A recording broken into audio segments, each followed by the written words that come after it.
যুক্তরাষ্ট্রে আইস এজেন্টদের কার্যক্রমে গায়ের রং দেখে মানুষকে দাঁড় করানোর অভিযোগ উঠেছে। নাগরিক ও অভিবাসীরা হয়রানির শিকার হচ্ছেন। অধিকার বিশেষজ্ঞরা সতর্ক করেছেন, এই ধরনের কার্যক্রম ব্যক্তি স্বাধীনতা ও সমতার মূলনীতিকে হুমকির মুখে ফেলতে পারে। সমান আচরণ নিশ্চিত করার দাবি করছেন নাগরিক সমাজ ও মানবাধিকার সংস্থা।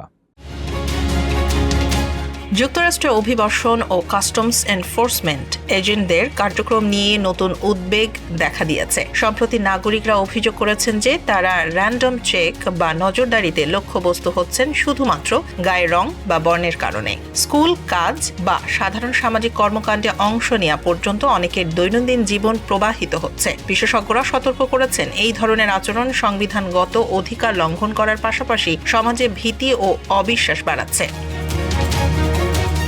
মানবাধিকার সংস্থা এবং সমাজকর্মীরা সরকারের প্রতি আহ্বান জানিয়েছেন স্বচ্ছ ও ন্যায়সঙ্গত প্রক্রিয়া নিশ্চিত করতে এবং বর্ণভিত্তিক বৈষম্যের অভিযোগ দ্রুত তদন্ত করতে হবে। নাগরিকরা যাতে আইনগতভাবে নিরাপদ থাকেন এবং তাদের বর্ণ, ধর্ম বা জাতীয় পরিচয়ের কারণে হয়রানির শিকার না হন সে বিষয়ে প্রয়োজনীয় পদক্ষেপ জরুরি।